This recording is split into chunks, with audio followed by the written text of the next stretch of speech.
3, 2, 1, and we should be live. And I'm going to go ahead and share my screen. You guys confirm you are seeing the slides at this point. And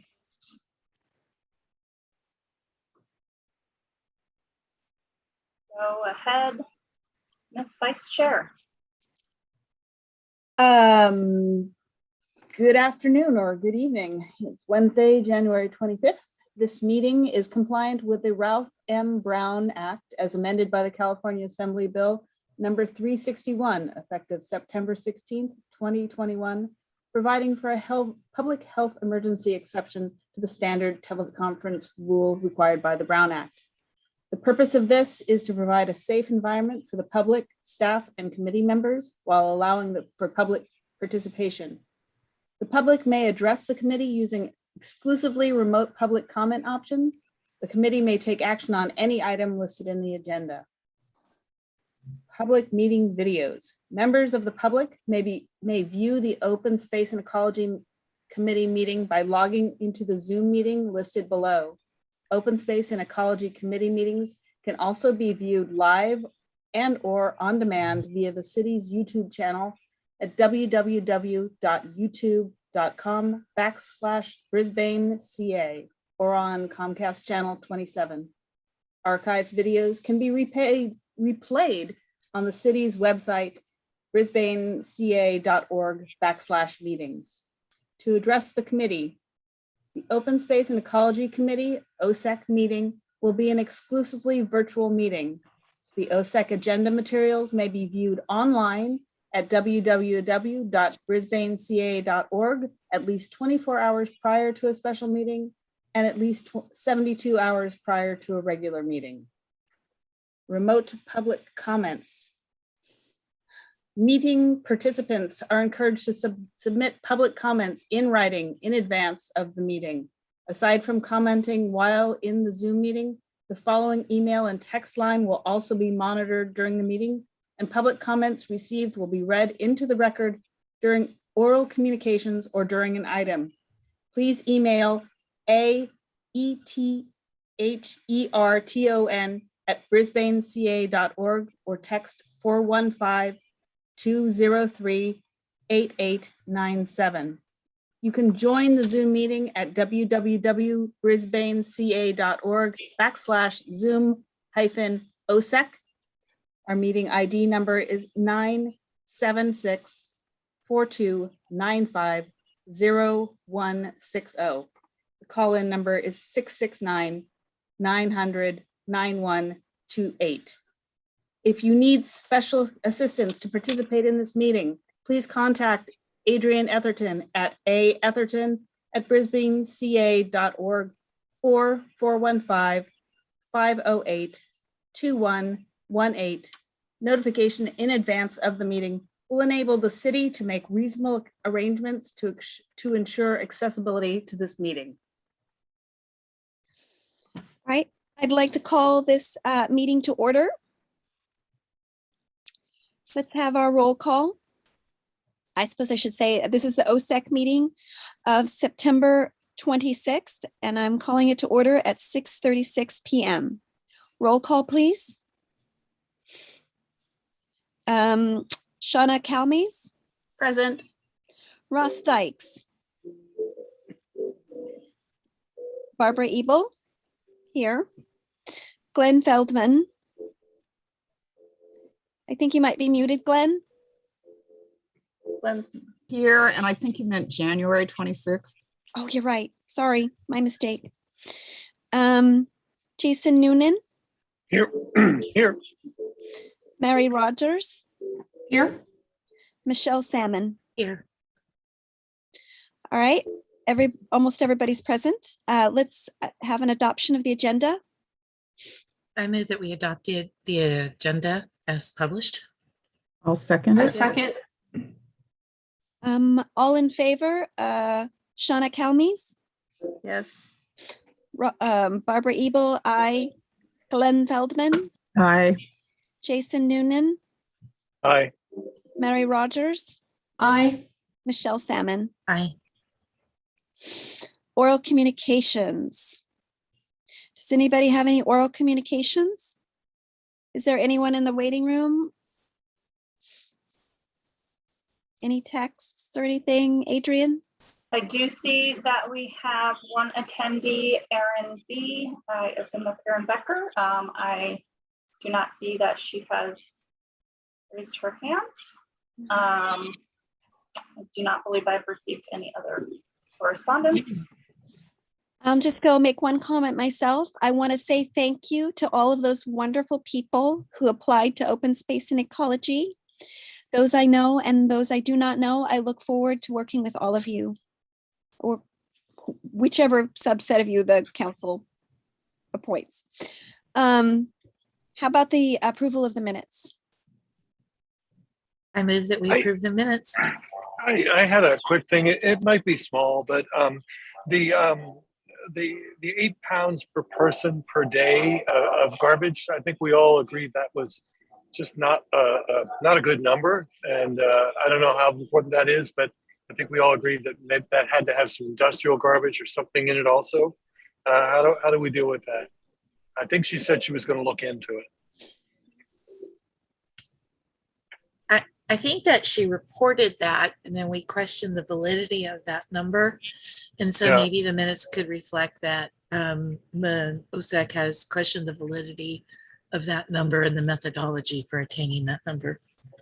Agreed. I would hate to have that quoted in the future, because that would, a family of 4, that would be 300 pounds or something of garbage. It's just not happening. Yeah. Thank you, Jason. Adrian, can we amend that now, or do we need to bring it back for approval? Karen? I think if you just describe that you want a line that says committee members questioned whether that number factored in commercial waste or something, ask for verification, something. If you agree that you want a sentence like that, we can just add it. Yeah, the Works- sentence works. that I would add is that OSEC questioned the validity of the number and inquired as to what went into that number. Works for me. I think also a little half sentence or clause about, and it will be followed up on, because we always need to hold ourselves accountable and make sure that we're circling back and getting the information that we need. That's a kind of a mental reminder to do that and circle back with Teresa. Yeah. Okay. So as amended, may I have I'm tired of I move to approve the amended minutes. Second the motion. Third.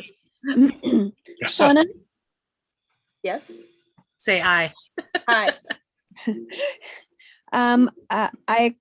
I for myself. Glenn Feldman. I missed that meeting, so I'm going to sit out this vote. Okay, very good. Mary Rogers. I didn't attend as well, so I have to recuse myself from approval. Okay, so I believe have 4 out of 5, which is still a majority. Well, you didn't ask me, and I'm a yes, and you didn't ask well, Jason, and he's a yes. I heard you Okay. guys first and second it, so I counted you as ayes. Okay. Is everyone ready to move on to discussion with council liaisons? Mhm. All right. So I wanted to start by providing a quick overview of our 2021 report of accomplishments before we move into the work plan for next year. I'm going to go over this very quickly because pretty much everybody on the meeting here is familiar with these, but a good reminder of some of the highlights. So we had a number of policy recommendations that OSEC brought forward in 2021, including the Climate Emergency Declaration and Disposable Foodware Ordinance. We continued implementation of the Climate Action Plan, including our first year of the Building Efficiency Program, which beat our first year reporting goal, and a number of efforts related to EV charging. We resumed our habitat event series over the summer after over a year hiatus due to COVID. and continued a number of additional habitat efforts, primarily those that are ongoing annual efforts. Our events, education, and outreach was quite significant with the Climate Jeopardy event, starting and continuing the Recycled Arts and Crafts contest, and participation in a United Against Climate Change fair. And then we also had a number of staff projects that were supported by OSEC in various ways, including SB 1383 implementation and ordinances, a compost giveaway, and the e-ink signboards being installed. So really a pretty outstanding year, I believe, for OSEC and our overall sustainability efforts. So turning to our work plan, I'm actually going to pull that up just from the document rather than in the slides. I muted myself somehow. Can you all see that okay? We need it to be a little larger. We still see your slideshow. Okay, I thought I had set this up so that would work that way. Give me a second, I'll just switch the share. Yeah, I'm just seeing the title page. Mhm. All right, is that better? Yeah, can you make it larger, please? Was that Oh, yeah. Oh, yeah. Oh, Yeah, that's good. yeah, Works for me. me too. great?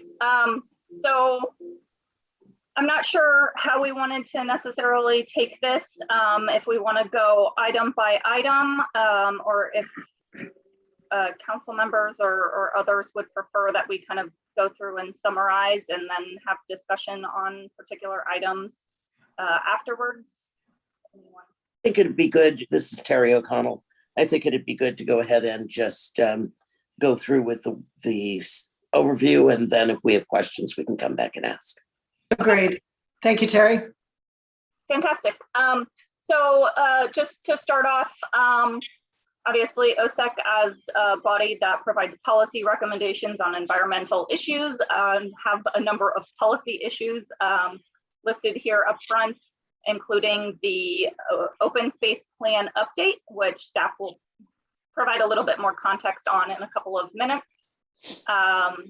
A draft dark skies or outdoor lighting ordinance recommendation, which we can also talk about a bit more. Our annual vegetation management plan for the Brisbane acres.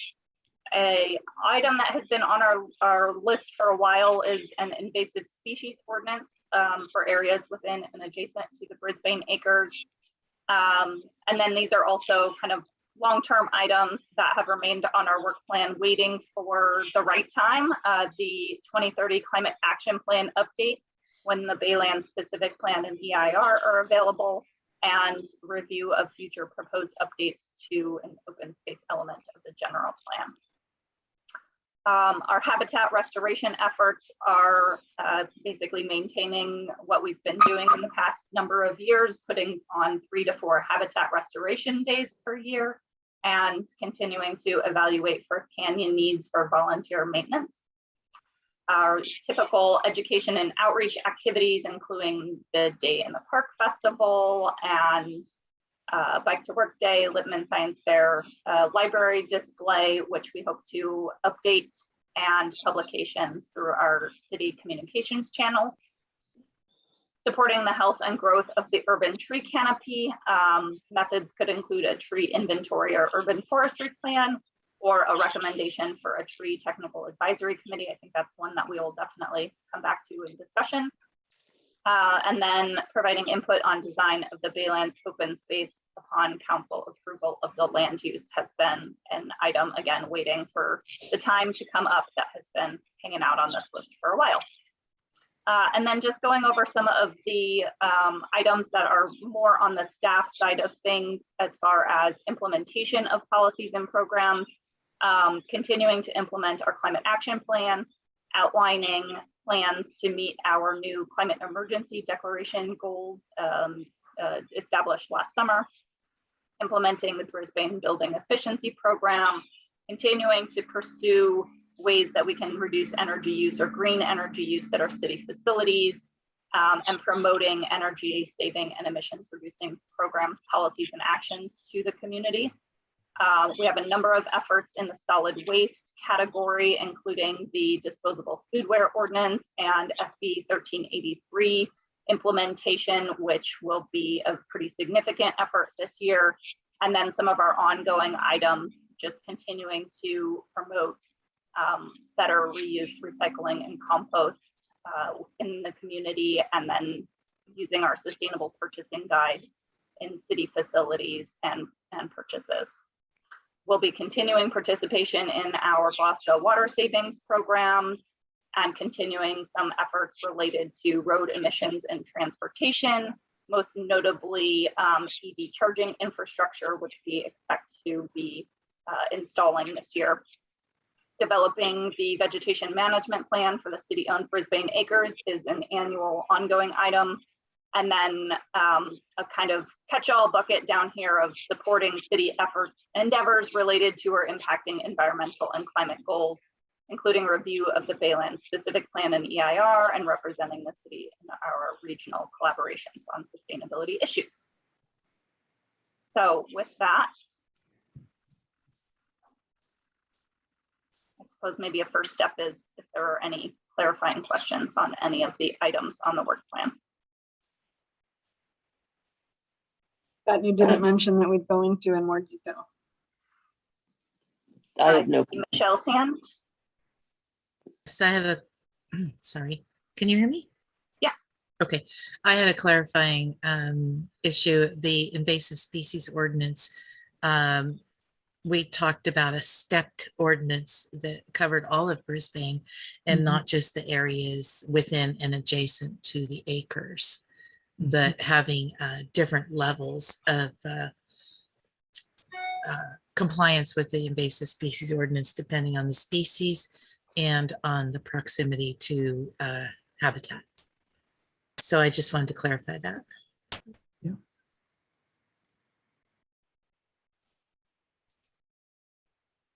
And then I just recalled there was an item that Karen and I had a brief aside on earlier today.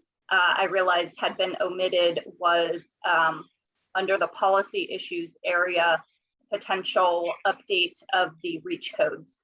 The county and regional REACH codes effort is kicking back up again in preparation for the triennial cycle. And my original thought had been that would be a rather mundane effort since we've already adopted a REACH code, but it does seem like there may be some opportunities there that we may want to explore. So it may be a bigger effort than I had originally anticipated. Always excited about REACH codes. Yeah, really.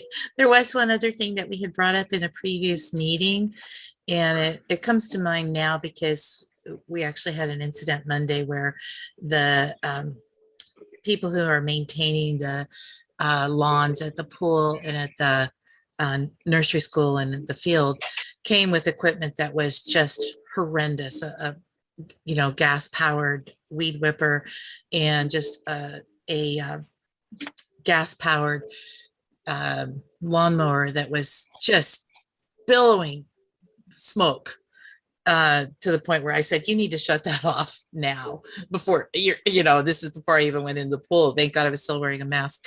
But we had talked about whether or not there was any way that we could introduce legislation that would change the character of what kind of leaf blowing and maintenance equipment could be used. So yeah, we had talked about that as a committee, but I'm not seeing, and we were going to ask if we could have it added to our work plan, but I'm not seeing it here. Yeah, this issue has been dear to my heart for many years because actually the Baylands EIR prohibited all of this equipment in order to meet their Bay Area air quality management goals. And I believe, it's if half the city has to ban it to meet air quality, then the whole city should definitely be looking at it. I think Adrian, I thought you had some facts about, or I or maybe I did ran across some facts about how much these like single stroke, unregulated, unmuffled motors contribute to pollution. And it's amazing the percentage of pollution they contribute. So we had made a motion that we would definitely be adding this to our 22 work plan with the grace of council. So that is one of the things we need to discuss tonight, if that is council's pleasure, that we work on that in the coming year. Or if you think that's an impossibility at this point. And I don't know from the state's perspective whether we can or not, but we certainly should look at it. I mean, if we can, we should.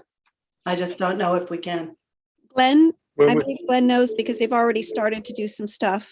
Glenn? Yeah, I thought I remembered this and I just looked up my phone and it says that gas-powered lawn equipment has been banned by a state law, AB 1346. 2024. Yeah, it's a ways out, but we would also have to give people in Brisbane a reasonably long time to get rid of their equipment. Just, we've run into this issue with the disposable foodware ordinance. People need time to phase out what they're already doing. And since lawn equipment is a lot more expensive than takeout food trays, I think probably that was taken into consideration with the state law. And don't get me wrong, it's not that I don't want to get rid of this stuff. It's just, would it be realistic for us to pass an ordinance that accelerated the state's timetable? Yeah, I don't know if it's a question of acceleration or expanding or paralleling. I think that's something we could look at with council's permission. I believe Shauna's hand was up next. I think Jason's hand was up before mine Oh, was. my Yeah. apologies. Do you mind, Jason? Okay, all I was going to say is maybe it's not an ordinance thing. Maybe it's we use this to forecast and let people know this is coming. It's a fact. Get ready. If your gas-powered single-stroke thing is about to die, don't buy another one. But instead of trying to make a new ordinance, just a little education and coaching. Could we look at it that way? That's my question. That'd be good. Shauna, please.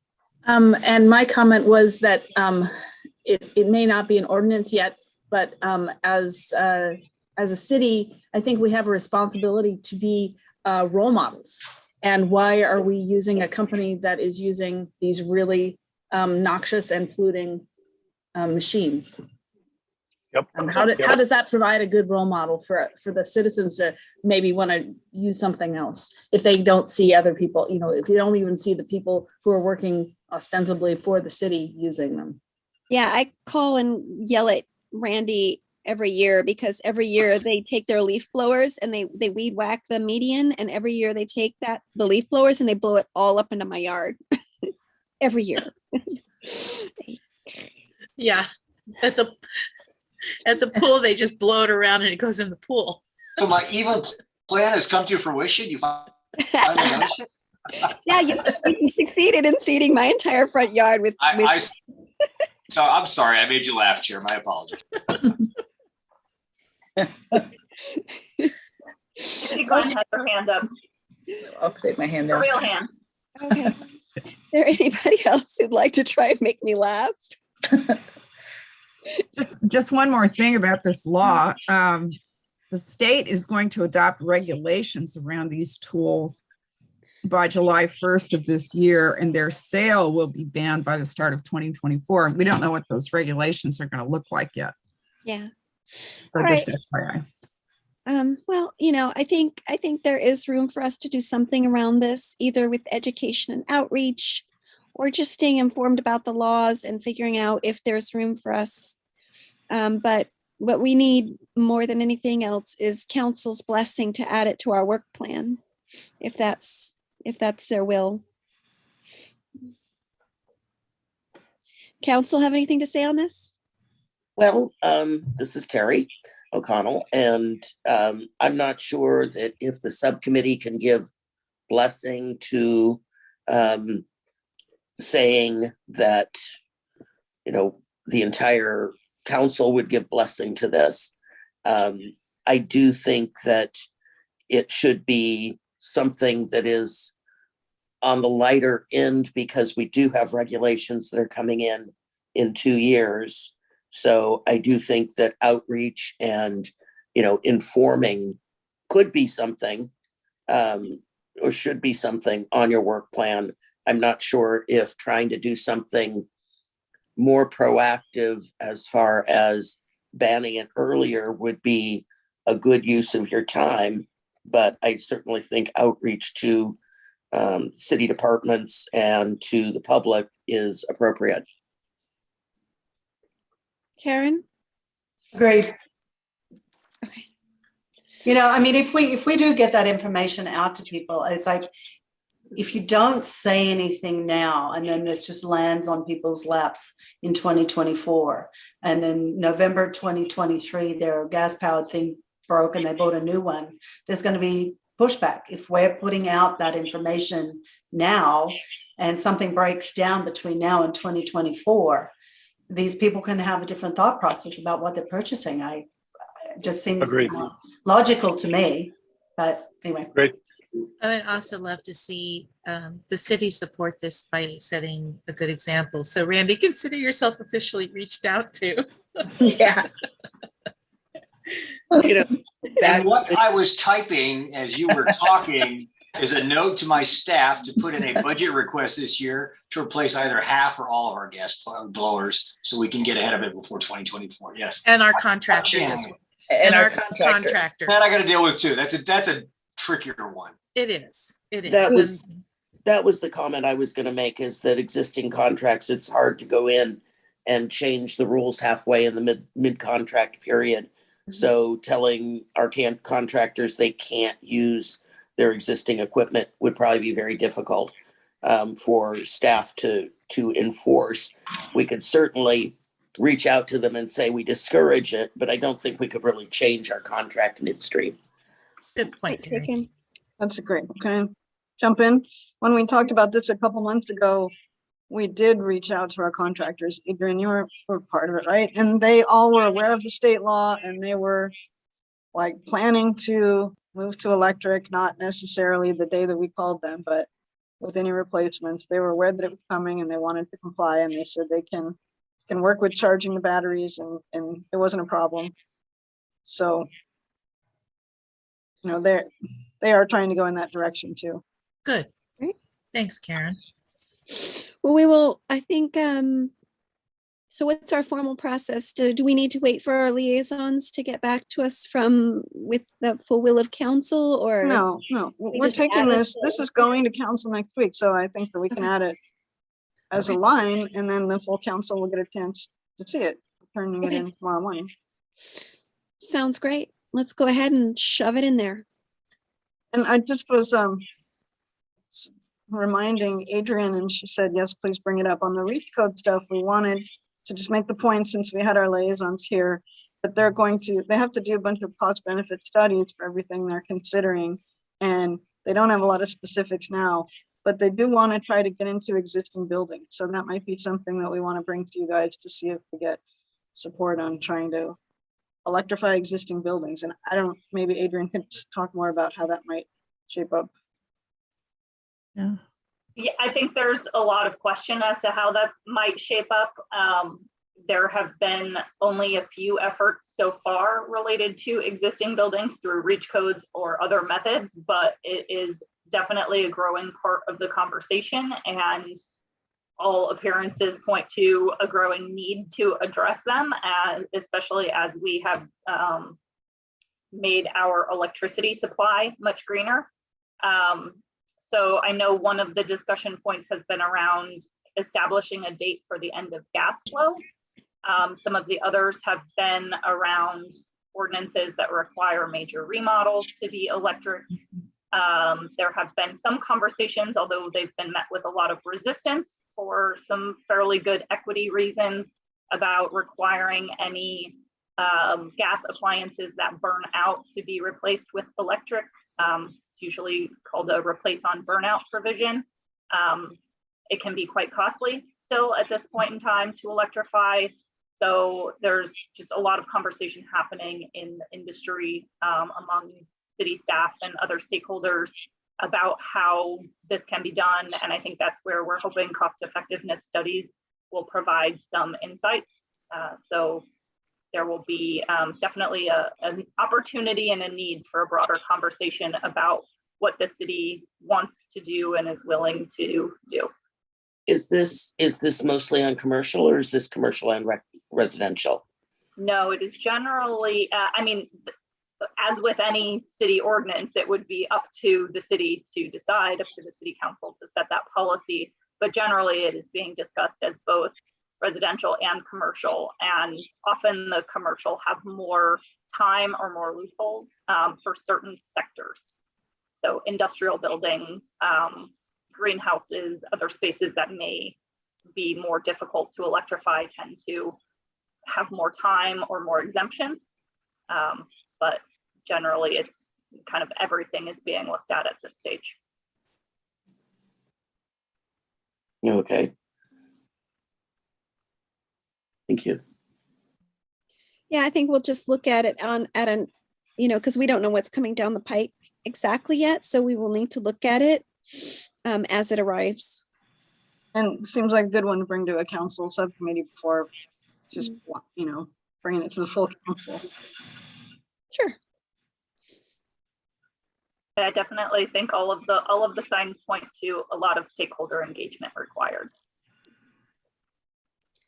Is there anything else our liaisons have questions about? None for me right now. Looks like you've got a good plan for the future year coming up.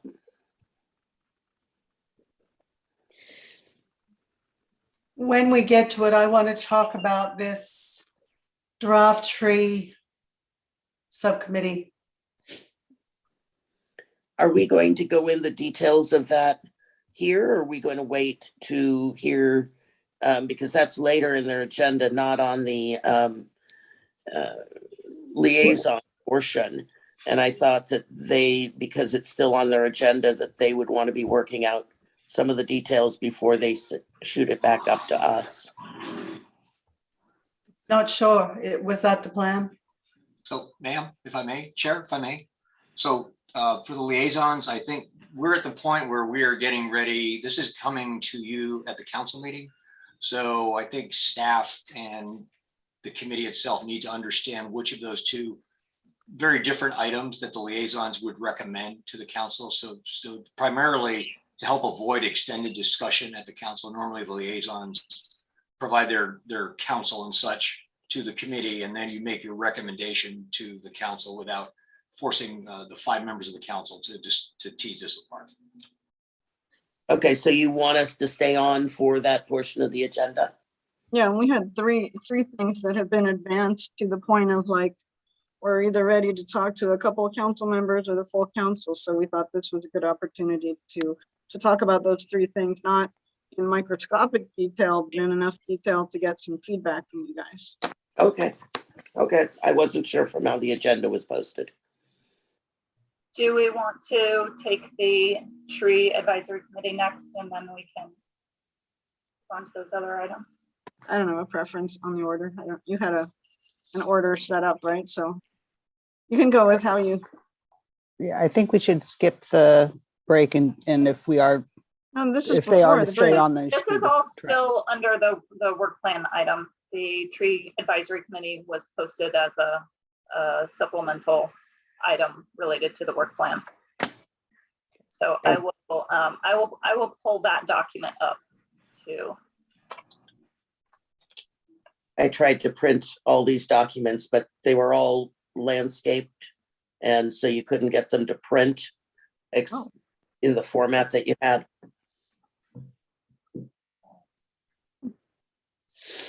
Interesting.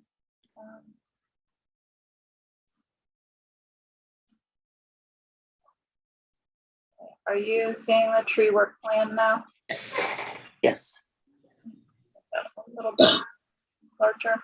It's a bit small, Adrian, As large as you can make it, Adrian, so that it's readable. for us who have glasses, please. Yes, larger. Am I off mute? So we sent all this material Friday, and hopefully you guys were able to at least skim it.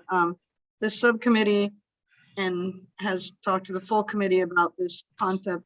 I'll introduce it. I'm sure some of the committee members want to add to have better input on tree canopy in, to summarize the executive summary. And it came from concerns that some trees that have been removed are not getting replanted, or it's not known if they're replanted somewhere else. And it feels like there's a loss of canopy, and committee members feel like there's room to involve different perspectives and maybe experts to make things happen differently. And I know that's a big executive summary of what they're coming at here, but they're asking for a tree technical advisory committee looking at each tree that is proposed to be removed, whether it be public or private. And I mean, maybe I shouldn't be saying this up front, but staff is of a mind that an urban canopy plan, an inventory and an urban canopy plan could, in a more broad way, achieve the goal by getting professional direction and planning about how to increase our canopy versus, looking at each tree and having a process that seems a bit possibly, it's a big group that could be cumbersome to have together. So I'm already hearing, I see that Michelle wants to speak. I do want to speak. First of all, I'd like to say that having the technical advisory, a tree technical advisory committee was in part my idea, along with and discussion with other members of OSEC, like Glenn and Barbara, was before Shauna came on board. And I am unfortunately missed the subcommittee meeting where this was drafted because I had a work emergency that I had to deal with. And the summary does not really characterize what my vision, my personal vision of what the technical advisory committee would be about. And it came about because in the last couple of years, we've lost some major trees, some heritage trees in Brisbane, ones that it broke our heart and brought us to tears to lose them. In particular, one of the trees at Plumas Street, that was where the Habitat for Humanity housing is, that we worked really hard to save when the Habitat Humanity housing was built. But then there was no follow-up for care of that tree. They had paved over the roots. They did not do any maintenance on that tree for the next several, 2 decades, I guess. And the tree became a danger and had to be taken down because of falling branches and ill health because the tree was not properly taken care of. Another instance was a tree on Monterey and Visitation. On one side of the street, it was removed because a woman tripped on one of the things that fell on the ground. And then the tree on the other side got removed because the homeowner didn't want it there because and there was no recourse. I begged the morning that they were going to take it down to not do it, to let us discuss it, but it went down because of the city's fear of liability issues. And those were things that were hard to deal with. But it's not just about what tree we're going to cut down, what tree we're going to replace, and what tree, it's not about a fight about necessarily individual trees. It's about overseeing the entire health of our urban canopy, whether it's on public property or private property. And one of the things that I'm hoping this technical advisory committee could also do is oversee an outreach group that would help people with their trees on private property to remove ivy and maybe even, advise them and do an outreach program on individual trees. just the other day, I was walking and on the corner of Sierra Point Road and San Benito, right diagonally across from Sierra Point Canyon, is a beautiful tree, large, hot, big canopy on private property with ivy growing up it. And I mentioned this to the people who happened to be there. I said, this ivy is going to kill your tree, and you really, need to remove it. If you need help with that, let me know, and let's talk about it. And they're like, oh, we didn't know that. We'll get right on that. And then there's people who live further up the mountain who are old now, and they don't have the wherewithal to be able to remove the ivy and keep it off of their heritage trees, oaks and bays and trees that we don't want to lose in our urban canopy, especially in these highly valuable habitat areas that are being overrun by ivy. And so it's not just about going like this with city staff or with residents about tree removal. I had to have a tree removed this past year, and it broke my heart that the tree was a threat to both my property, our neighbor's property, and my insurance company was about to cancel me, which I didn't even know when I'd already applied for the tree removal permit. And it won't be replaced because it should have never been planted where it was. But these are things you want a group where people can, reach out and say, I need some help, or I need some help making a decision here, or what do you think the best thing is? So that we don't end up planting back trees that are also going to be problems, like the giant redwood trees in the middle of town that far outgrew their space. So it's not so much about control issues. It's about having a committee of informed and caring people who have a background in trees and botany and arborists who can assist the city and assist the citizens in making reasonable decisions about the health of the urban canopy, including invasive trees and dead trees and things like that. And that's really where this whole technical advisory committee came out of. Yes, it started with the hurt of losing so much of our urban canopy. And I also think that we need an independent group to do this, because I think that oftentimes we rely on the knowledge of the contractors who are going to be removing the tree.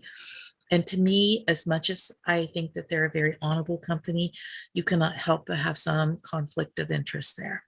And so it would just make me feel better that we had a really good contractor that we work with when we do remove a tree, but that we have an independent assessment of removing the tree that has no fiduciary relationship whatsoever with the contractor. And so it's that type of thing. And, obviously, if it's on city property, the city ultimately is the responsible party for what happens. And so this is an advisory committee that we're suggesting, not a, how shall I say, necessarily a final decision making, because the city will always trump that.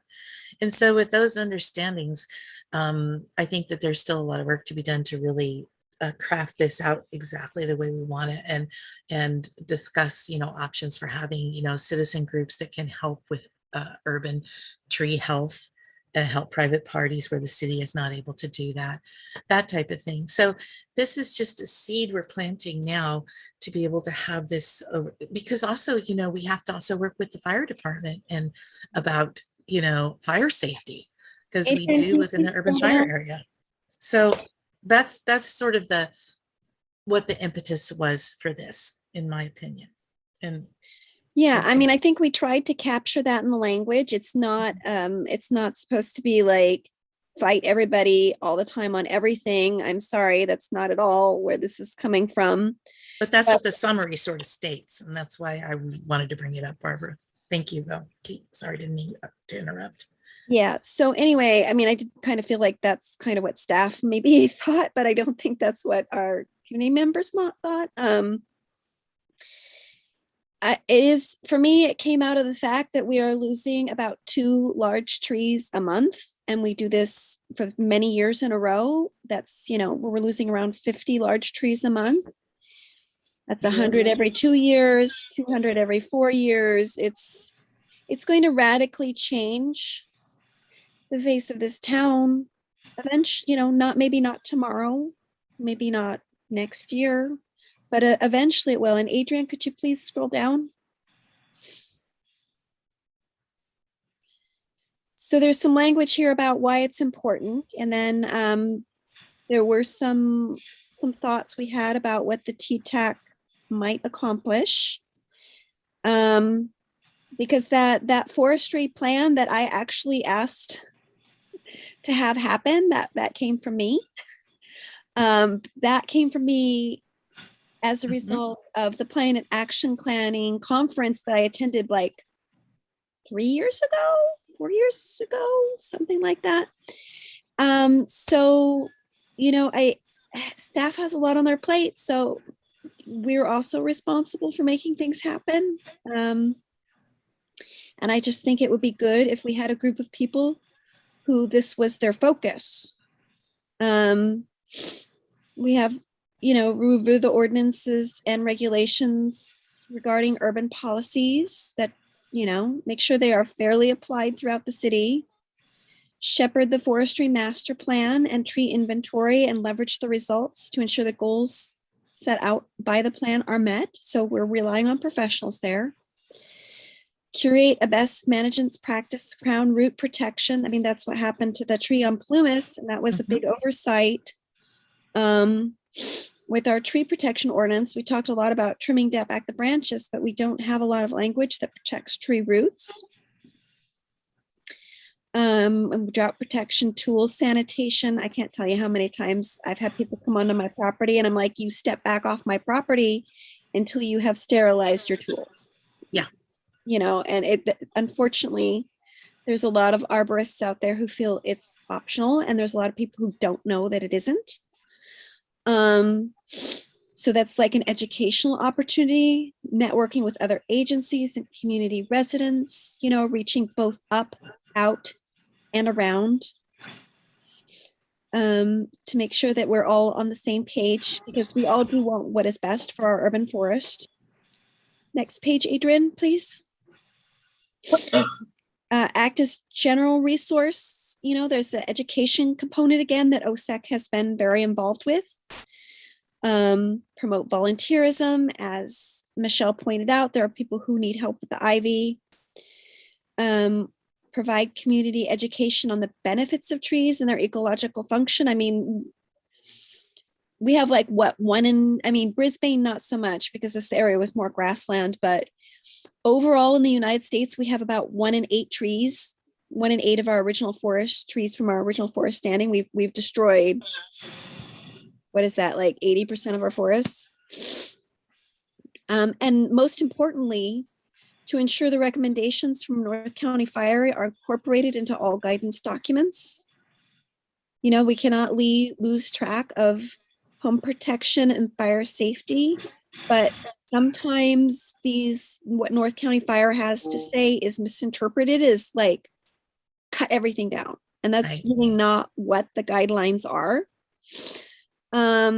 Remove, and this is supposed to be very light. Our touch was supposed to be very light on the tree removal permits. We talked about this extensively, that this would just take like a +1 by email from like a couple committee members to say, yeah, I've looked at it. I drove by and I agree that there is a reason this tree is coming out. This is not the main focus of the committee at all.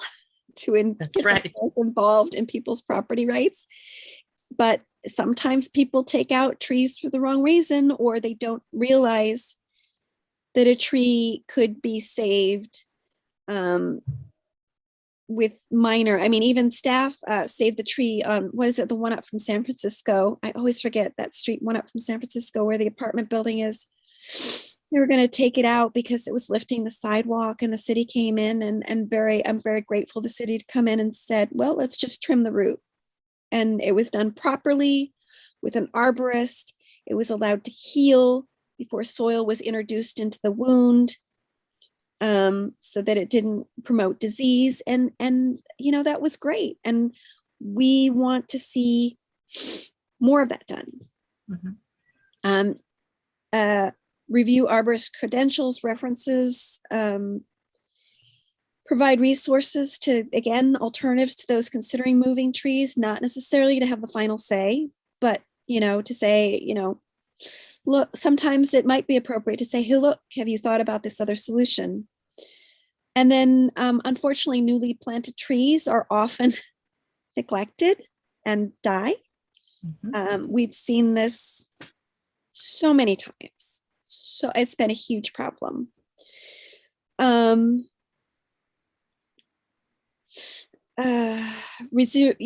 now, OSEC has a recommended tree planting that I think we were thinking would be removed from OSEC and go to the TTAC.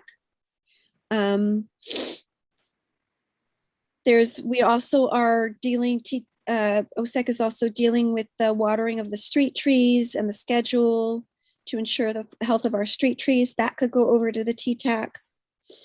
Replied recommendation of tree species, I think, yeah, that goes to TTAC. And again, reiterating the tree help resources for residents. So that was sort of like, it was just sort of a way to scoop everything that is tree related up into one umbrella. And I think, we talked a lot about this, and I'm hoping council will support us in this, that the liaisons will support us, and that council will support us. And we had just, our thought was that it would be 7 members, 1 from OSEC, 1 from Parks and Rec. And we didn't have a preference, whether it was public staff, a public commission member or staff. Completely up to you guys. A representative from Public Works, Planning Department, because this also touches their world a lot. An independent member who's an artist or a tree specialist. This one might be difficult unless we're willing to pay them for their time, but we wanted to try and involve experts. And representatives from Brisbane residents, because ultimately we are stewards of the forest for the residents of Brisbane, and their input is central to whatever we do. And I think that's sort of, and we also said we could meet on as needed basis. I don't know, maybe we'd be kept really busy. Sort of hoping it wouldn't be all that overwhelming, but And also with city staff, I mean, they wouldn't necessarily need to participate when it was unless they wanted to, when it was a volunteer event or a consultation event or something like that. This was just a recommended balanced committee, but it could be a committee in flux. Maybe 5 people meet about something or 2 people meet about something. It doesn't require all 7 people and a bunch of city staff and money to do what we're planning and hoping to be able to do. Yeah. Well, if you're a city appointed committee, you have Brown Act. It was pointed out to me, this was just forwarded to you guys, to the council members. I hope it represents what all of OSAC wants to do, because there were a number of different people on this committee, and you guys wrote this over a couple of years. I really wrote none of it. I typed what you guys wanted, so I just want to make that clear. But that if it is an appointed committee, a couple of you can't be communicating by email without having an open meeting. So it's a challenging thing just in that respect, that it either it's noticed in meeting or. Do you really think if it's okay, and maybe I'm wrong, but if it's just reviewing, and the only way this is, let's just take the example of the tree removal permit review, because that's the only place we really discussed in detail this particular issue. I mean, if it's not a conversation and it's just what we call, like what's called in the programming world, a +1, somebody just like puts their name to it with a little tick mark saying, yes, I agree. Does that constitute a meeting or a conversation? We're not, vesting ourselves with any kind of authority, No. which what would, You know, or- there's no need to like spend a lot of time on this aspect of it. I think we could have our attorneys look at it. Yeah. You know, a committee's a committee. It's under the Brown Act. You know, there's a lot of, what you're talking about really isn't possible under the way, you know, state law works, but we would certainly have our attorney look at it. I think there's probably a lot broader issues with all this, and I do think this needs a lot of time to evaluate and to look. I think, you know, from a city staff perspective, or at least speaking for myself, all for the idea of doing the inventories and trying to have an education program and trying to you know, preserve our tree inventory in the town and do more in terms of getting people tools to work with. I do feel like that this has the potential of getting very bureaucratic in its approach, and I don't think that's anybody's intent, but that's a concern I have. The other thing, just you know, and I've communicated this to staff, is that, you know, there's a role for staff, and there's a role for committee members, and there's a role for city council. And when we start mixing everything together, it gets very confused. And I'm a strong believer in, you know, sticking to your roles. So the committee structure, if you're going to call it a committee, I mean, that just doesn't work from my end. I mean, city staff is there to support the committees. It's not there to participate in the committees.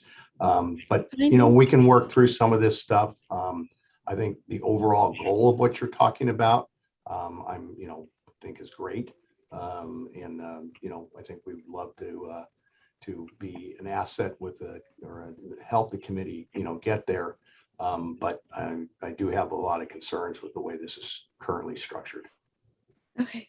I mean, no, I don't think anybody ever thought for 1 second that a full meeting of the committee would not be noticed and under the Brown Act. But let's just leave that there, because we also have some comments. I'm sorry, I didn't see whether Mary or Shauna was Mary or Jason was first. Jason was. Okay, Jason, please. Okay, most of my observations were addressed by Clay, and I just think it's so squarely in the right place. I wasn't part of this committee, but I just think as you get to the final section here with 7, and how do you communicate and how wieldy or unwieldy is that, I think, as Clay said, that it could use some more work. I'm 100% in favor of the spirit of this. It's just, I think the administration with 7 people and who's allowed to talk and who's not. Yeah, we should look at. Sure. Don't forget OSEC has 7. So Mary? I believe A lot of this has been ongoing for a while, pulling this together. And however the process ends up working, I mean, the point is we need something like this. Trees are falling off and we're not replacing them. The committee members took a lot of time pulling together a lot of data that really points out how often trees are removed and not replaced. And that was through Barbara's work. And we pulled all that together, and the data is available for everyone to take a look at. But, you know, the end game is we need to do something. And this has been very clear through the planning department and from OSEC. And I just hope that we don't get all muddled up with process and forget the big picture and focus on getting more trees in our community. So, you know, the process, we'll figure it out, but the end game is saving our trees. Anyway, my 2 cents. Thank you very much for that clarity, Mary. Karen? Did anybody else from OSEC want to have something to say before I put my 2 cents in here? Actually, I do, Karen. Okay, thanks, Michelle. I think it mutated from being a group to a committee because we use the word TAC, Technical Advisory Committee, which is a term we used with the county when we're working on San Bruno Mountain. And so now all of a sudden it seems like it's a much more formal, intense bureaucratic thing than what we conceived of. And so I don't think that this is ready for approval. I want to say that we're asking this to be on our work plan so that we can work on it to get it in shape where everybody's happy with what we're doing. Because, Mary hit the nail on the head when she said it's all about the end game. And our urban canopy, besides being beautiful, is really important as we go into climate change. It's really important that we have a healthy canopy that's fire resistant, that gives us shade, that protects us. And that was the goal for putting this together, is making everybody a part of it and making everyone realize how vital this is to our future. Taking down dangerous trees and replacing them with the ones that are safer, making sure the trees are healthy so they don't become a torch like half of California is, that type of thing, taking care of our investment in trees. It killed me when that 30-year-old city tree got cut down at somebody's personal whim. It just freaking killed me. And I'm not over it. And that shouldn't have happened, because our urban canopy is vital to our survival in the next 20, 30, 40 years. And we have a responsibility to the future to take care of it. And that was what this was born of, not control over who can cut and who can't. I just really want to make that clear, Karen. Okay, does anybody else before I jump in and give you my knee-jerk reaction to this report? Yeah, I'm just going to say we haven't had any input from staff yet, so hearing this tonight is a little off-putting. But if we have work to do, I'm down for it. Yeah, I think our intention was, after we sort of met, to just sort of just get your first impressions of this. This is truly a draft. Mm-hmm. And there are obviously areas that could be worked on, that can be, there are areas that are very important moving forward, preserving the urban canopy. But there are also areas that I'm sure there's going to be a lot of concessions both ways on. And we just wanted to get your initial reaction to it, not saying, we're hell-bent on one thing or another. Yes. Looks like Karen wants to add something. Karen. I do, because I did say to the subcommittee that staff would prefer to have an urban canopy plan, an inventory, and a goal to increase the urban canopy and look at trees holistically versus individually, trees that had come out or trees that might need to come out. But Karen, we agreed with that. That's the urban forestry plan is one of our things we were going to do. But not to look at individual trees that have come out or might need to come out. So that's a difference between, I think, what the committee wanted to do and what staff wanted to do. The committee was thinking we would do both, and it sounds like staff. Someone just said they hadn't heard anything from staff, so I just want to clarify. Well, I mean, all right, fine, I'm dropping it. Let's go on. Glenn, do you have something to say? Yeah, I was just going to say a couple of things. I do think it is important to look at individual trees, partly because older trees play a different role than younger trees do. And one of the dangers I see in looking at canopy holistically is that we can look at numbers of trees, and numbers of trees are not the only thing that's important. The other important aspects of trees are their size. And I don't think we can leave that out of the picture. The other thing I just wanted to mention is that, more heat waves are expected. Air conditioning is one of the fastest growing areas of energy use. And air conditioning alone, as it grows, needs so much energy that it could actually by itself undermine the goals of the Paris Agreement. So keeping the city as cool as we can without it is just hugely important. And I want to just underline that as a reason why trees need a lot of serious attention. And I was not on this subcommittee, and I don't claim to know off the top of my head what is the right mechanism to do that. But I do think we need to deal with this in a very serious way. And I appreciate the subcommittee's efforts to present us something to chew on. Thank you, Glenn. Anybody else before we turn it over to Karen Cunningham?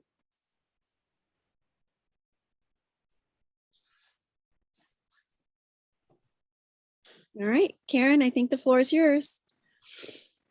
Okay, I'm just going to shoot from the hip. You guys all know who I am, how I do things. And my first reaction when I read this was, wow, this is massive overreach.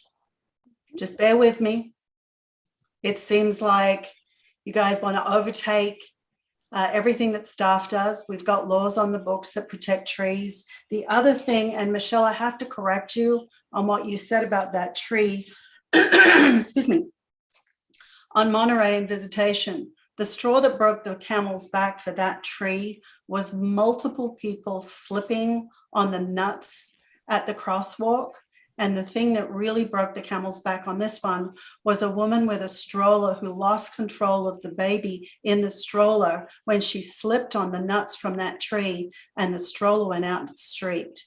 Karen, that was the tree on the west side of the street. I'm talking the tree on the east side of the street. There were two trees. Yeah, so I did mention that.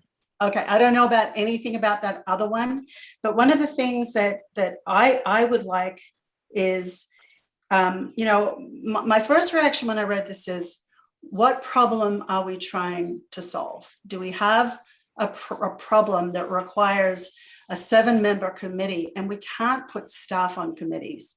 We just can't do that. It's not appropriate. So it would have to be something different. It's just staff are our staff. They don't act as staff members and committee members. That's inappropriate and no one would go for it. Just hear me out, Barbara. You can say what you want when I'm done.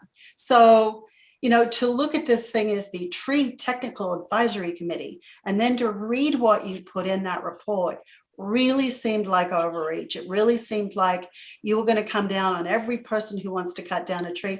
I want to know, because you mentioned numbers of trees that were inappropriately moved. You mentioned one tree, the Habitat for Humanity tree that wasn't taken care of. I get that, not okay. And the one you were talking about, Michelle, on Monterey. But do we have a list of trees that have been inappropriately handled? I don't know. I would like to know. I think a citizen group would be okay, but it certainly seems like you're trying to dictate to people, anybody who applies for a tree removal permit. I applied for a tree removal permit. I removed an incredibly beautiful 40-year-old redwood from my rental property. I was heartbroken. But the arborist came in and said, if you don't take this tree down, it's going to fall. It's going to kill someone. It's going to get into everybody else's substrate. It's going to get into the city's water supply. It's going to get into people's foundations. I was heartbroken. The only thing I took any kind of solace about with that was that tree was taken down by a very responsible arborist, and it is now a children's playground in San Francisco. But it broke my heart. That tree was so beautiful. So I don't think a lot of people make these decisions to take out trees. I mean, Michelle, you said you took one out too, for no reason. Maybe I'm wrong, but I want to see those numbers. If you think we've got this egregious problem going on, we all need to know about it.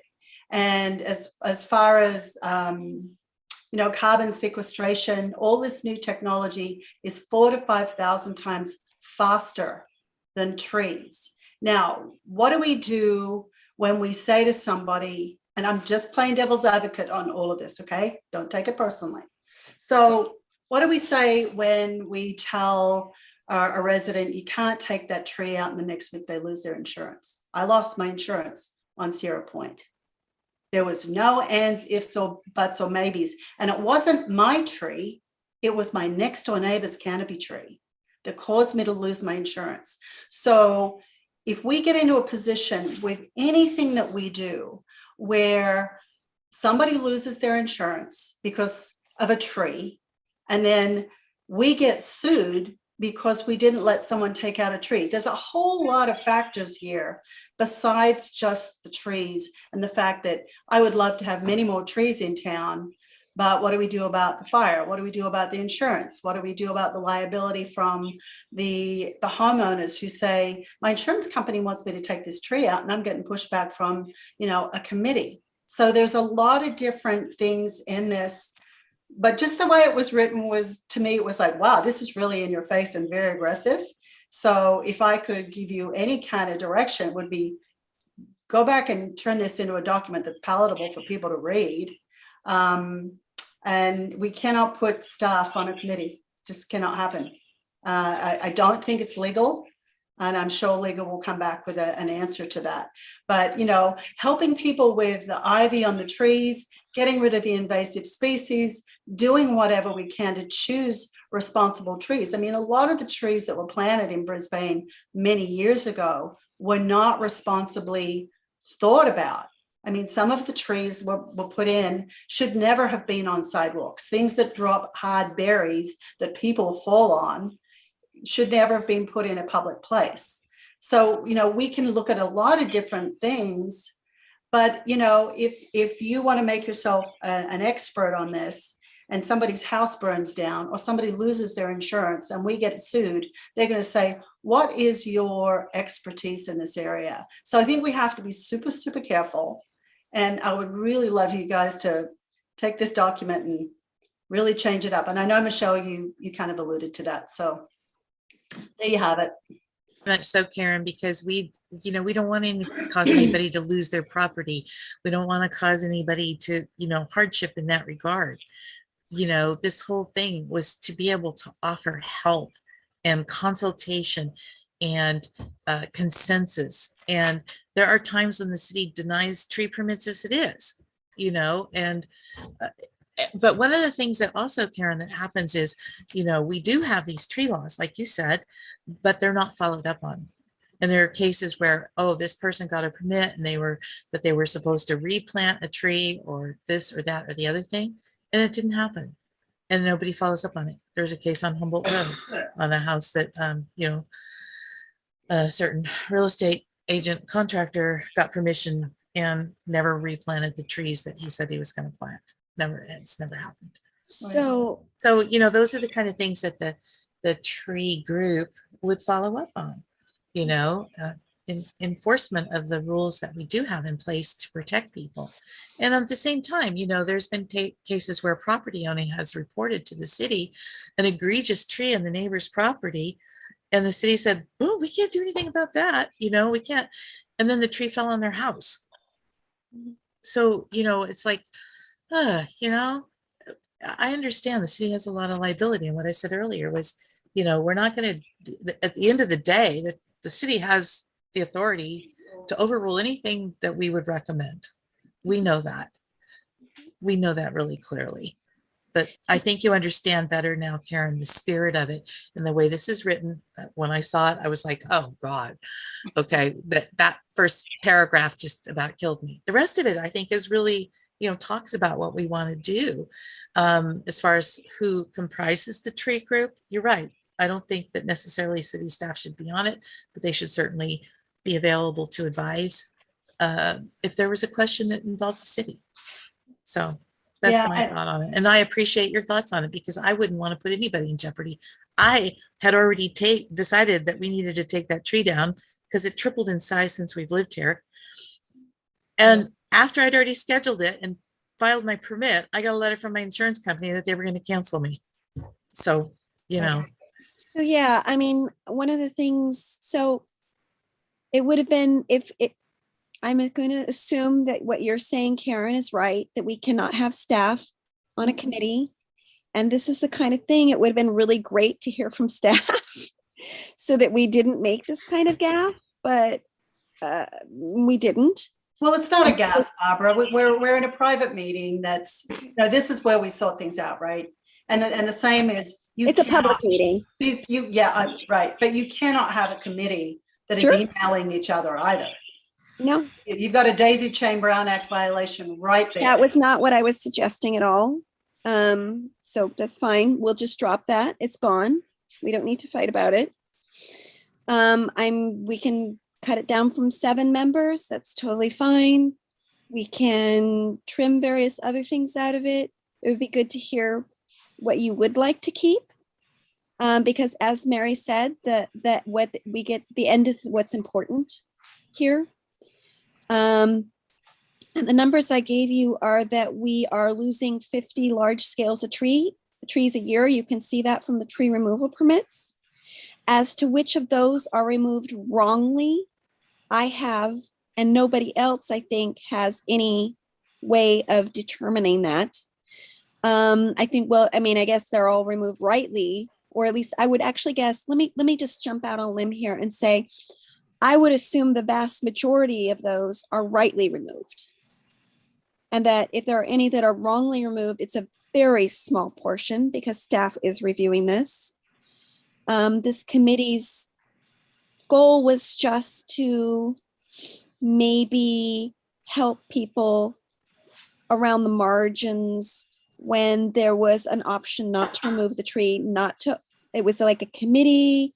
We didn't call it a commission. Maybe committee isn't right, but we didn't call it a commission for a reason because weren't planning on having any legislative authority. And I think that's all I'm going to say for the moment. I'm going to let some of my other people speak. I'm sorry, I don't know whether Shauna or Terry was up next. Go ahead, Terry. I'd like to hear your comments. I had a few things that I wanted to add, but I'll wait. Okay, great. Thank you. I think that the spirit of what the OSEC was trying to do on this is good. I think that the city itself and staff can participate in this, needs to have an inventory of what the canopy is. They can set up some of the stuff for education and give some of the tools without it needing to be a committee or a commission or anything. I think some of the processes that need to be are being looked at in this really could be handled better by a non-government group. There's the Friends of the Urban Forest. There are other groups that do outreach on tools and help with people on how to manage their trees.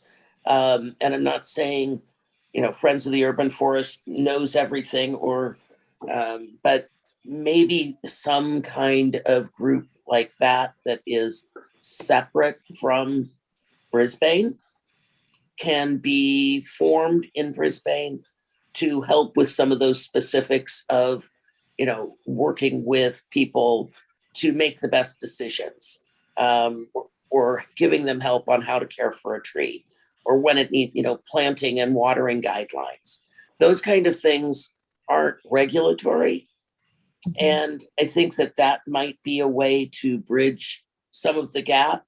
And that group can bring information to the city and to the tree removal request process. So when I read this, I thought that this was on your work plan and that you were looking for direction on what should stay in your work plan. I didn't think this was coming back to us at this point for gut reaction or any other kind of reaction from how the agenda was posted. But I think there's some really good and important stuff in it that we do need to know what our inventory is, and the inventory of good, bad, and the ugly as far as what we have in Brisbane.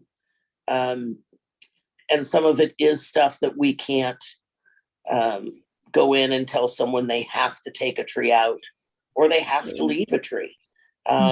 All those things are subjective and need to be looked at in the proper legal authority. And I'm not sure that the way this is written up right now is the proper method. It seems unwieldy, and, you know, as Karen and staff has said, you know, we can't be mixing staff and public on this committee. So Let's stop that, because that is so gone. no, I understand that. It's just part of my notes on what I've been looking at, you know, while we've been doing this discussion. So, you know, again, I think some of it is appropriate to have into the city's work plan as far as maintaining an inventory and finding out what we have and getting a baseline, and then education and tools for homeowners and for staff themselves is important. And I think that if you leave out some of the enforcement and oversight, you'd be better off for the time being. But those would be my recommendations. Shauna? Well, thank you, Terry. That was actually covered a lot of the things that I wanted to say. This was the first meeting of this subcommittee that I attended, and I was mostly just trying to absorb what was going on. But it seemed to me that Barbara and the previous members had been working on an inventory of our current canopy, and they also had an inventory, quote unquote, inventory of missing trees that had been taken down and not replaced. And that's one of the focuses that I think there needs to be some kind of mechanism to get those trees replaced if they were promised, you know, if they were removed, and that under the assumption that something substantial or equivalent was going to be put there, and then nothing's been done, then there needs to be some sort of mechanism to enforce that. That seems like a very important thing. And I think that's where we were maybe a little bit forceful on it. That's what I would see would be a kind of an important thing. I am completely in cahoots with Terry about liaising with Friends of the Urban Forest. I'm a horticulturalist. I've worked on street trees, and I'm not an arborist. That's not my specialty, but I certainly have pruned a lot of trees in my day, and I've gotten great information from them. I've gotten some not so great information, but what they really do is represent a great body of knowledge of trees that will work as good street trees, you know, and that's an evolving process. Some of the trees they put in 20 years ago are junky trees, and they're not putting those trees anymore. But I think what they have now is a really good database of trees that are good for various microclimates throughout our areas. And, you know, we have some lovely little microclimates here, and having a list of responsible tree choices that people can put in when they remove a tree. Say, okay, well, this is where you are, and these are some really good options for replacement. You know, don't just put in higgledy-piggledy. And, you know, maybe liaising with the horticulture departments at City College or at San Mateo, College of San Mateo for you know, fruit pruning classes in the spring for people. There are a lot of options that we could do to encourage people to love the trees that are on their property and care for them, and have some sort of personal investment in their neighborhoods and the trees that are in front of their house and on their properties. I just have to have one correction to make. Shauna. We have not done any sort of inventory of the existing trees, only an inventory of the trees that were taken out. And we have a caveat in that, is that not all of those were required to be replaced, but we don't know which ones were and which ones weren't. So it's difficult to follow up on that requirement when you don't know which ones were required and which ones weren't. So that's just another reason this committee needs to exist, is because we need clarity when a tree is supposed to be replaced and when it isn't, or when it was replaced elsewhere. You know, there's just it's difficult to, right now, there's just not a lot of tracking. Things disappear and then that's gone. And that was my only correction. And so let's go to Terry.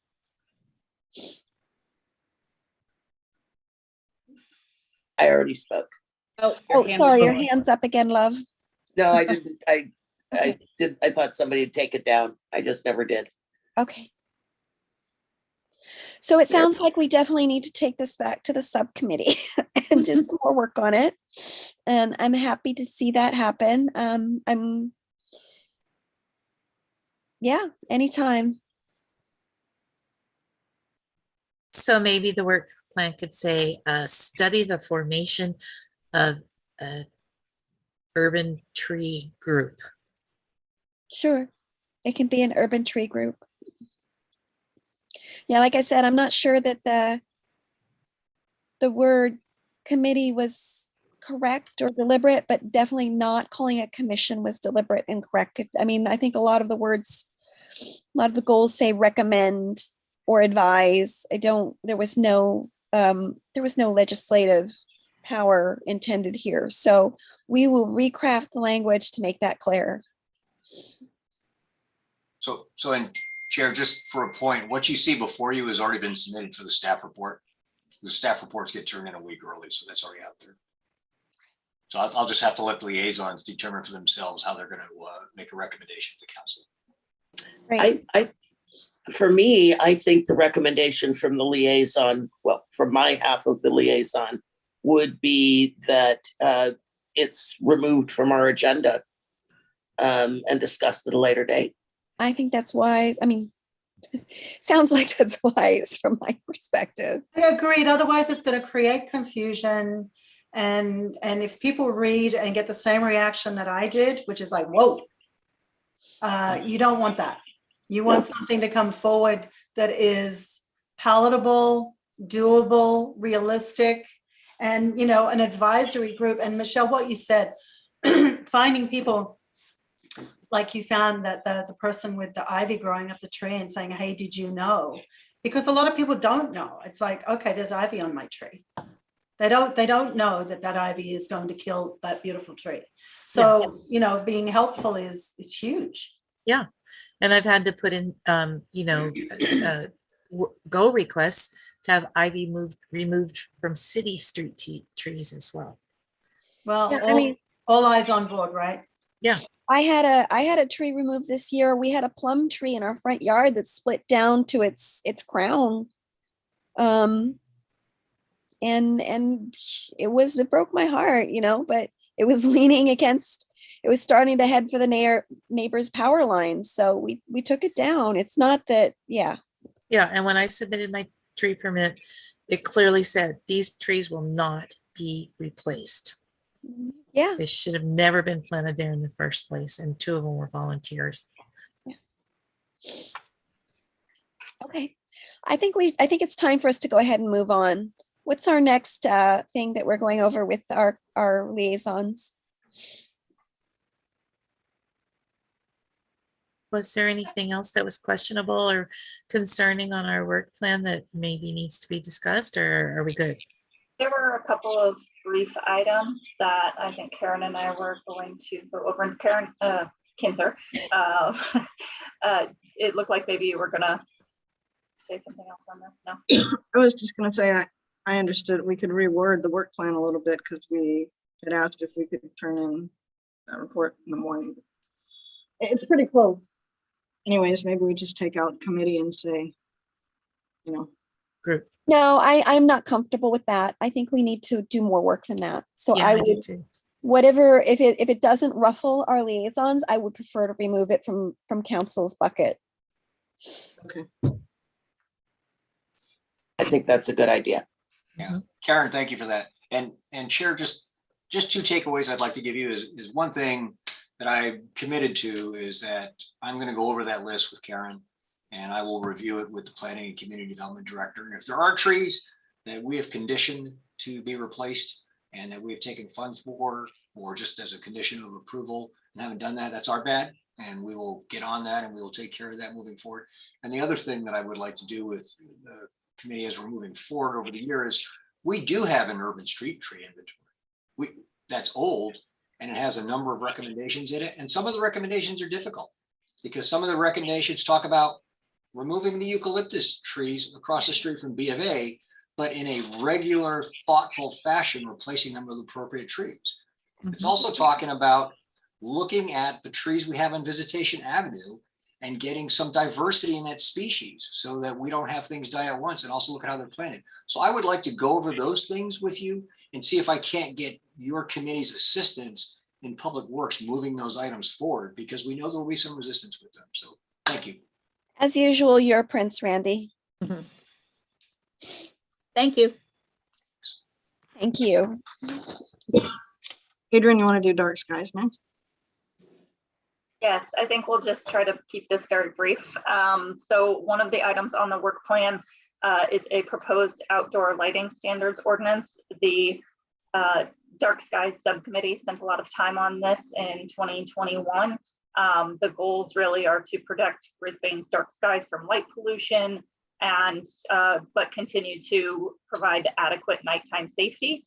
The subcommittee has provided a draft, which the planning department staff is reviewing. I understand they are nearly complete with that review, so we are expecting to hear back from them in the next couple of weeks or months with their feedback, and hoping that we will be able to bring a proposal forward some point this year, hopefully relatively soon.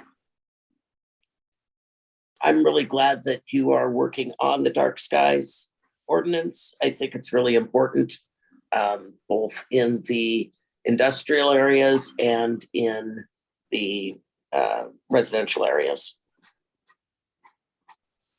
So thank you. Can I just say I'd really like to commend Barbara Evil, since she did the lion's share of the work on this.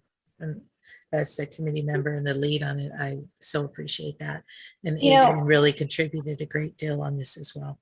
I was sort of late to the game on this one, but I wholeheartedly support it. I think I really can't take credit for that because I very much relied on the model ordinance, and then also looking at what other cities had done.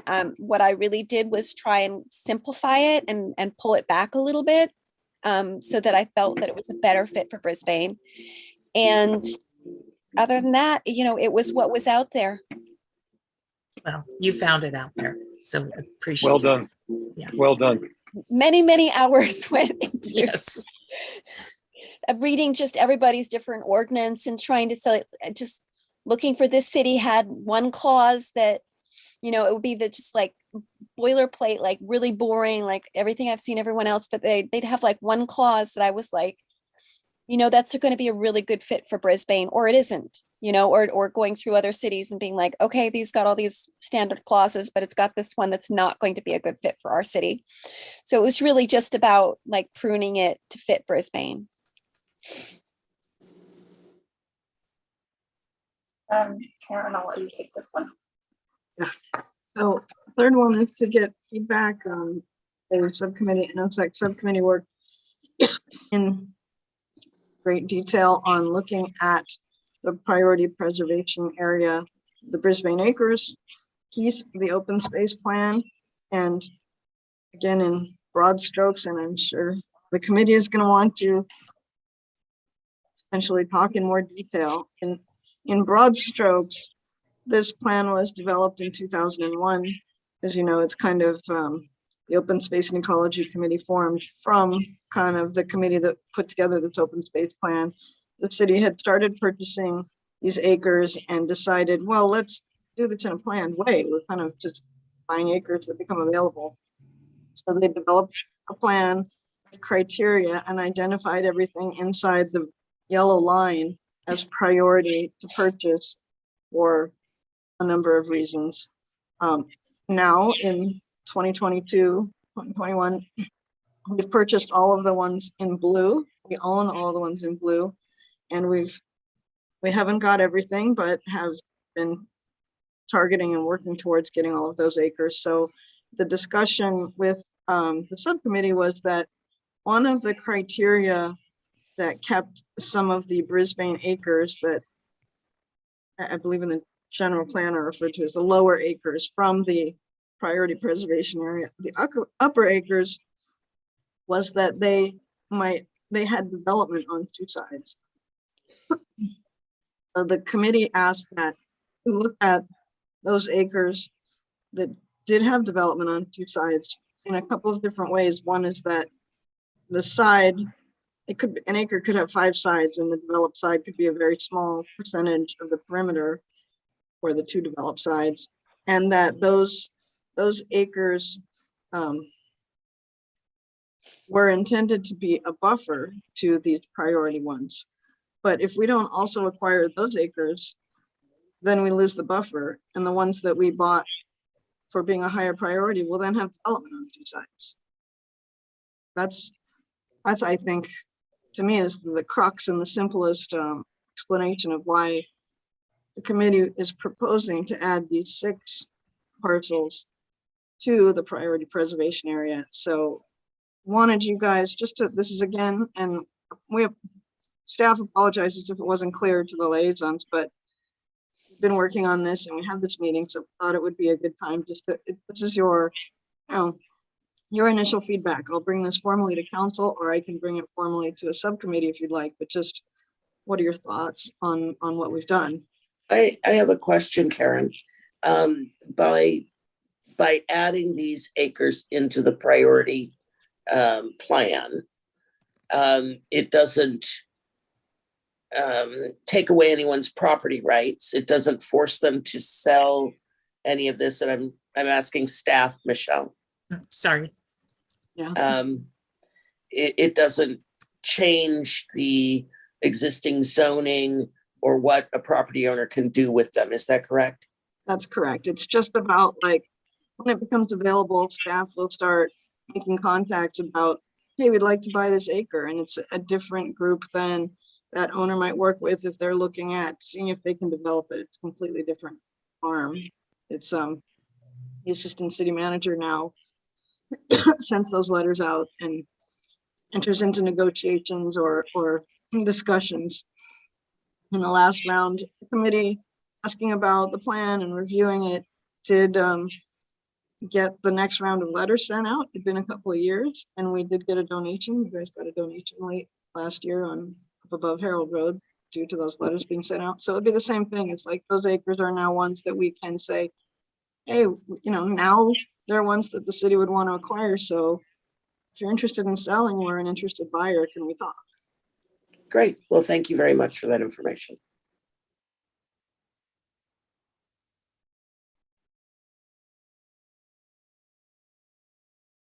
Any other thoughts from council? Do you feel like you have thoughts about this? Or No, I was thinking where Terry went, so we're good. Thank you. so do you feel like the full council is ready to go to the full council, or do you want to look at it in more detail at a different meeting? Or? I don't see where there's too much more information that needs to be given. I understand the need for buffer, and I think that the council's ready to hear this. It's not making any recommendation that we, go out and buy them at this moment, but it just puts them on our radar for us. Agree. Thanks, Karen. Great. Thank you, Terry. Thank you, Karen. So I think we're at the break, right, Adrian? We are, and I apologize. This probably would have been helpful for me to put up while you were going over that. I didn't remember that we had that slide. If there are no other comments on the work plan, we are ready to go to a quick break. And I would just say thank you to council members and this is the point for joining where us. we are being excused from the meeting. Yes. Correct? Yes, You are always welcome to stick around and join us. But Correct. Well, thank you. Yes. Well, I just wanted to, before you take the break, is to thank everybody on the Open Space and Ecology Committee for the hard work they do and the time they take out of their busy lives to do this for the city. So thank you very much.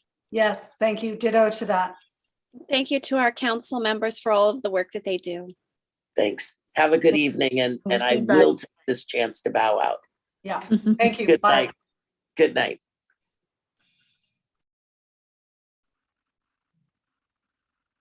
So it is 8:12. Do we want to go ahead and take a quick 3 minutes or something, or OSEC members, do you want to?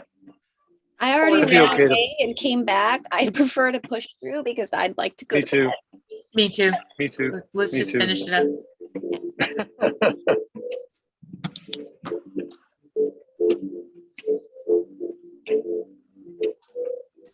All right.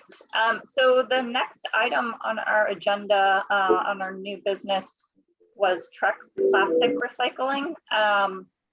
And I believe, was it Mary that had initially brought this up last month? Yeah, it was me. And it was, this came about because a council member approached me about Millbray's plastic recycling program and requested that we take a look at it. So that's how this got onto the agenda. And Trex, you know, the plastic wood company has a program that we may be able to participate in. I don't know. I don't know if we have any side agreements with South San Francisco Scavenger Company for this type of plastic recycling. But just wanted to, because someone requested that we take a look at it, I thought that I'd bring it to the committee to get some input. And so Adrian, I know that you have there was an attachment to, there was an attachment with our minutes and such. No, I thought there was a flyer attached. associated with this. Okay. I didn't have an attachment for this item, but I do have some information that I have gathered Okay. over the last couple of days. So knowing that it was Millbrae that had the program, I reached out to my counterpart in Millbrae and spoke with her a couple of days ago about the program. And I'll summarize for you what, more in detail of how their program is working, but I will say that it gives me a lot of reservations up front. So basically, Trex recycling program is the same program that you may be familiar with if you've ever taken film plastic to Safeway or other retail drop-off locations. Those are part of the Trex commercial program, doing plastic film recycling and turning it into essentially, as Mary said, wood and plastic-based wood-looking materials, decking and benches and whatnot. The community program in Millbrae was devised by a group called the LIAISONS. Sounds like perhaps it's affiliated with the Lions Club. So Trex has set up these opportunities for community groups and school groups to earn benches by having collection points, but ultimately those programs are managed by volunteers and funneled back into the same place as the Safeway materials are going. So it's really just kind of diverting from those existing collection streams that already exist, but requires a lot of work in the process. The volunteers manage the program. They collect the material on a weekly basis from the drop-off sites. They have to sort it, they have to weigh it, and then they still end up just taking it to Safeway. So the program in Millbrae has partnered with the Millbrae Safeway to be their point at which they take it to, so that it is eventually shipped from there to Trex. The community groups earn a bench for every certain amount of plastic that they collect, and a community group can only earn one bench per 6 months at most. They found that they hit that collection amount within a matter of 3 to 6 weeks typically. And so they, in order to keep the collection point going, had to enlist the support of 5 or 6 different community groups so that they could each rotate, taking turns of who was responsible for managing the program and then being the one that earned the bench, which they actually were just giving to the city. It ultimately just got incredibly complicated, it sounds, and the staff there was a little bit concerned. I would be very concerned about us being able to manage something like that. We also don't have a local Safeway, so I'm not sure who would be the natural partner for us to get it to actually do the all-important step of getting it to Trex. And just ultimately, I feel like this is probably not the wisest route for us to go, especially considering that we already have a plastic film collection point at the Brisbane post office that my understanding is, working perfectly fine, according to a quick call that I made to the Brisbane post office a couple of days ago. So I guess that's just my 2 cents is it feels like we've already got a system that's working just fine, and adding this program would be a lot of work for not a lot of gain. I saw a hand up from Barbara, and then maybe it went back down, and I see Shauna now. So No, my hand is still up, but I'd like to let Shauna speak first. I was just unaware that you could take bags to the post office. So maybe that's just something that needs to be on the board, because I have a lot more bags now since the pandemic made us not be able to, bring our disposal, our reusable ones. So I have a lot more bags now and I don't know what to do with them. So maybe a little bit of, I just need a little help. That would be great. Yeah, that's that. We have Terry O'Connell to thank for that. When they renegotiated the South San Francisco Scavengers contract, she got that put in there. Last I heard, SF Scavenger is collecting it, and they have 2 bales of it that's just kind of sitting because they don't really have a place for it to go right now. But that may have changed. I think that information may be dated. Michelle Salmon. For me, but that's okay. So maybe we can step it up on this one a little bit. Ask South San Francisco Scavengers for a dedicated public container that doesn't have to be in the post office, maybe in some place that's just a little more visible, where we can really ramp it up with collecting this film, plastic and plastic bags, and then maybe work through South San Francisco Scavengers to have them deliver it to Trex, or the appropriate people to recycle it. Because I do think I feel guilty. I feel so guilty every time I use a piece of stretch wrap, or every time I take some of the plastic off of something. It's like, God, what do I do with this? And I just put it in the garbage because I know it can't go in the recycling. And I give my plastic bags to you, Barbara, but we got bags that coming out our ears. And so if we had a really centrally located, viable place to be recycling them, not the local post office, a dedicated container that when it's full, and then maybe we could even have a contest over the next year to see if we collect enough plastic bags to earn ourselves a bench. That was the whole idea of the Trex thing, is to have some incentive. And, damn it, we can pay for the bench if we do well enough at this.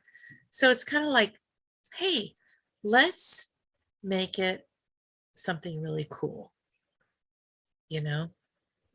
Go ahead. I'm not going to discourage you. I'm not going to discourage me either, but God. But as somebody who was one of the first in and last out on recycling for revenue, and ran the TerraCycle program for many years single-handedly, I can tell you it's a lot. Yeah, okay. Go ahead. I'm the Queen of Recycling is going to bow out on this one. You are our role model, Barbara. All right. I guess I would just also add that the Millbrae staff mentioned that the collection point that they had, they felt like was very unsightly. Also, I'm not sure where, it's not like we would be able to leave a collection point outdoors for film plastic. That would be a very bad idea.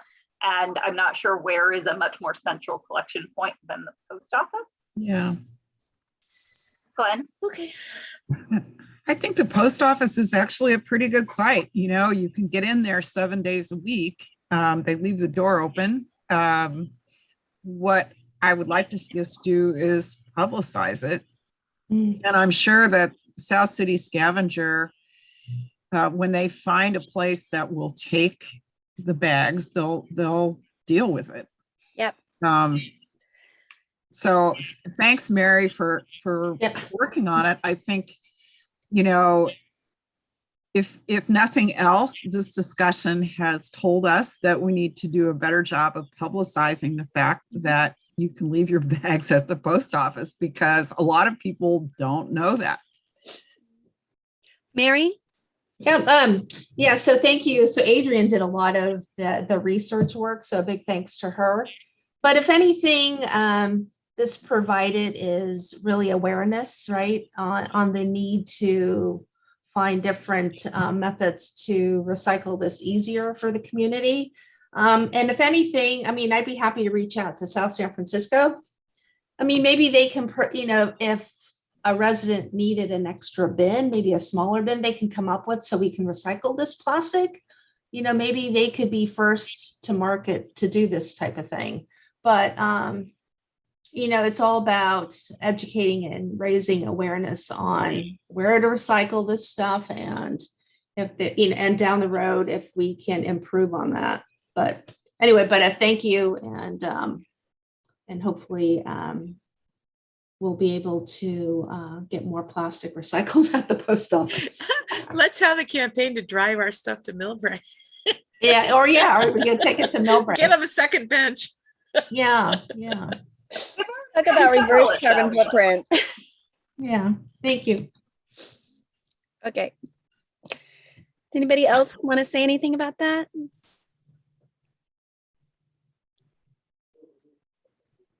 Nope. Gone. Staff updates. I have a number of them, but I need to get them pulled up here just a second so I can get my notes visible behind all of these other screens. So first is just a quick one. It's been a while since we met. You guys probably all heard or saw this in the city email blast, but it was notable for this committee that Dr. E.O. Wilson, who opined that San Bruno Mountain was one of the world's 18 biodiversity hotspots, died December 16th at the age of 92. In a much happier news, we had one solar installation of 4 kilowatts through the SunShares program that wrapped up last fall. We are completing the contract for city EV stations, but still awaiting the funds reserved notice from the Cali VIP grant program, which we are hearing may be not until Q2 now. On the SB 1383 front, there is a one-time grant available from the state, which we will be applying for in the next less than a week. And the county has put together some collaborative programs that we'll be participating in through that grant. So one of them is a compost broker program with the San Mateo Resource Conservation District. And then there will also be a large countywide education and outreach campaign that will be focusing on cleaning up our compost. So really educating people about what needs to go in your compost so that our output compost is much cleaner. We have already started to ramp up some of our outreach and education on SB 1383, and I have also done some trainings for fellow city staff on some of our procurement requirements and record keeping on the municipal side of things. We are working with Wildan, who is the new San Mateo County Energy Watch consultant, on several heat pump water heater projects. We completed the installation of 2 units at the fire station in December as part of a pilot program. That was at no cost to the city, besides for our city staff time to convert those. And then the other project is a much larger project, but particularly complex. is for the community pool. And so we are trying to see if PG&E will allow on-bill financing to be used for fuel switching projects. And Will Dan is telling us that has not been the easiest conversation, but they're still pushing and we are hopeful. And then we are also looking at possibly the City Hall water heater, although that is also subject to the same question on the OBF financing and investigating options due to some limited supply of heat pump inventory currently. As I briefly noted on the work plan conversation, the Bay Area Reach Codes effort kicked off this morning with a meeting of city staff from around the region. They are having a community feedback event on February 16th at 6 p.m. As well as a building industry event the prior day before they come back to city staff later that same week. So if you are interested in participating as a community member and providing feedback on Bay Area Reach Codes, check out the website bayareareachcodes.org for that event info. The county disposable foodware amendment passed its first reading yesterday, and we plan to bring forward our amendment on March 3rd. And that amendment will address conflicts with a new state law and also pushes the enforcement start date back to October 1st. And then, oh, I guess that was it. Those other ones are for subcommittee. Mine were mostly subcommittees or things I worked on with you, Adrian. I was asked to write a short article for the Star about street trees, and thinking you want to do something to your tree and you don't know whether you own it or not, contact the city and where the right of way might be. That's all for me. That was very nice. I already saw it. Thank you. Yeah, I don't have too much. Sorry, I had to miss the habitat event. That would have been my big update. But Adrian, did you pop that picture in? I did. Thanks for the reminder. All right. So I wish I had a bag of chips to give you guys. But if you're still enjoying your Sierra Nevada beer, I saw on my Kettle Brand chips, this is what they put on the back of the bag. They talk about all the habitat restoration they do. So if it's in between junk food, I recommend, this is non-paid. This is just coming from my own heart, that you land on Sierra Nevada beer and Kettle Brand, particularly the honey mustard potato chips. We have them in the vending machine at City Hall for the first time. And it's a nice change of pace from the dill pickle ones, but even nicer to be pleasantly surprised with their wetland restoration and their grass prairie restoration. So that's my very generic staff updates. Well, this sounds like a party coming up. Let's do it as soon as we can. Yeah, I was pretty impressed. I'm like, yeah, definitely conservation is the new something if it's being featured on the back of potato chip bags. So that's a small step in the right direction. Yep. Okay. And that was a good reminder that I had neglected to mention anything about the Habitat Restoration Day in my staff updates, although Barbara had mentioned it at the beginning of the meeting. So that did happen. We had, what, 12, 15, something like that, volunteers, including Barbara and Jason. And very nice, successful event. It was a great day to be up on the mountain. Well done, Adrian. Thank you. And Barbara, I think you did get a t-shirt, but I neglected to get them out of my trunk before a bunch of folks left. So Jason or anybody else who might be watching this that was a volunteer that day, contact me and I will get you a shirt, or make sure to come to the next Habitat Day. They're really cool. Bob's trying to show it on the screen, but his virtual background is making that a great job, Adrian. But they're very nice. It was a great day. And we have ladies cuts this time as well. So.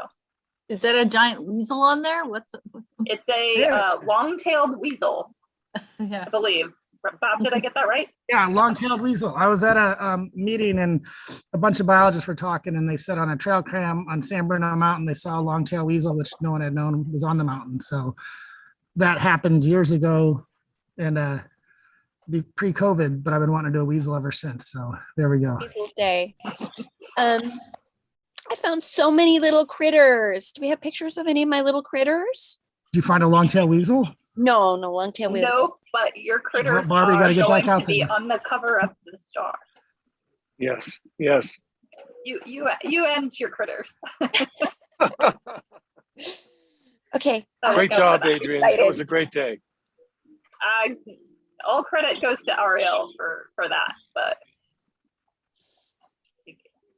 Yeah, Ariel makes it easy for everybody else. well, the team of Bob and Jeff and I have a lot less to do with Ariel involved. So we really appreciate their partnership at San Bruno Mountain Orange. Okay, I think we are ready for subcommittee reports. Climate action planning. I don't think we've done anything, have we? We've been but we took a break over the holidays and haven't really picked it up yet. Soon. No, but this was one of my updates for subcommittees. So I did meet with Rincon, who is the new RICAP consultants lately regarding some of the issues with the emissions forecasting tool that I was having. So they have some technical fixes they suggested for me and are working on. And they also provided a quick demo of their SPARK tool, which I believe stands for Scenario Planning and Reduction Quantification.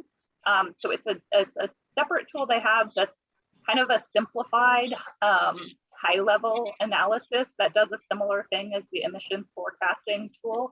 I think it's going to be a good fit for outlining the actions that we need to take to meet our climate emergency declaration goals in the kind of coming months. And I just need to get them a little bit of additional data, and they are going to send that to me, and we'll schedule a CAP subcommittee, probably with the consultants, if we can coordinate the timing to go over that. Sounds good. Events. Yeah.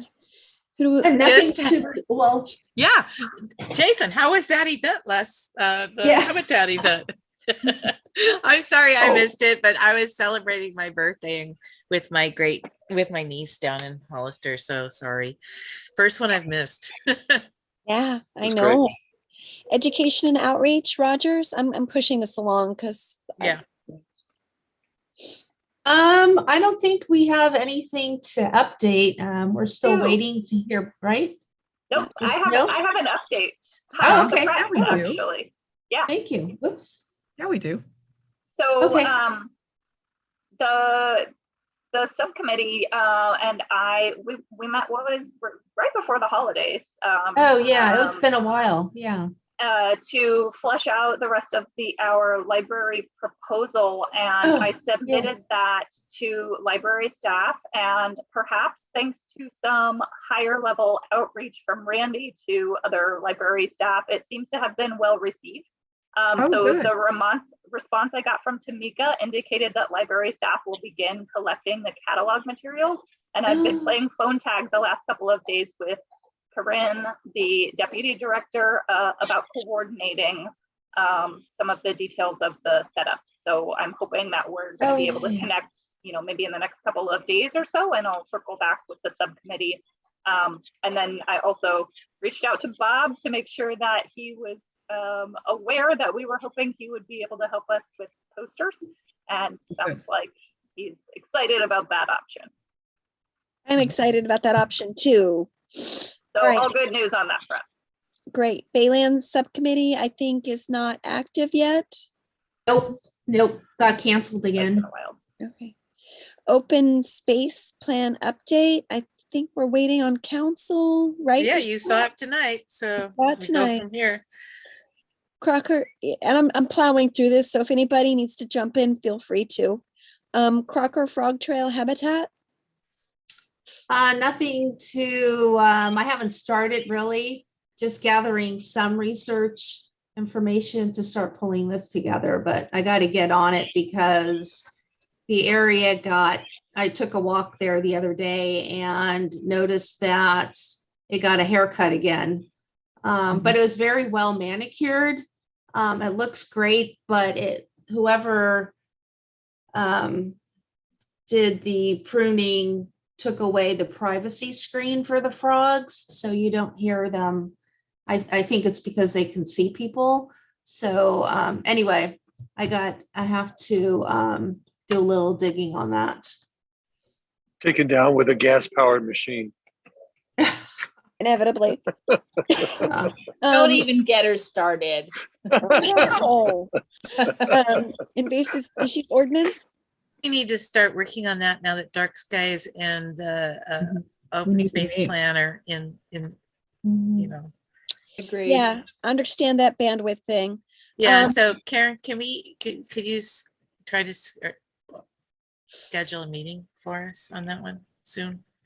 Just so we can bring Shauna up to speed on what we've discussed, and I still have some deliverables that I haven't really done, and I need a little shot of inspiration. So just I'd like a quick word from staff about dark skies. Like, how much longer do we think they're going to be, and does it look good, or is there a lot of red ink? I have not seen any actual response. What I got when I asked them today, like, oh gosh, do you have an update for me? I'm sure somebody's going to ask me. They said they've completed their review and would be reaching out within the next couple of weeks, it sounded like. Cool.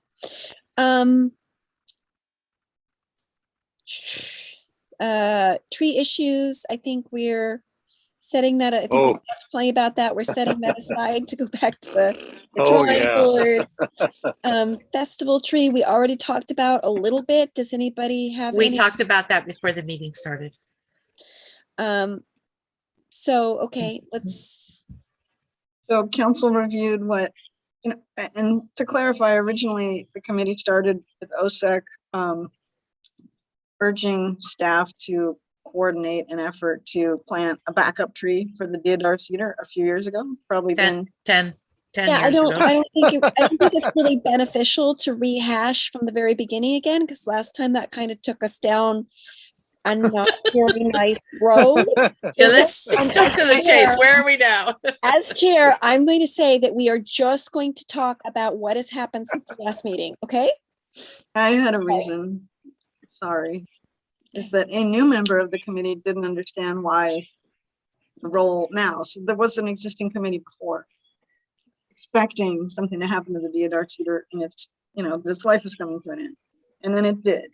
So now it is replace it instead of a backup tree. And so we brought the committee recommended to council. Council looked at it January 20th, just last week.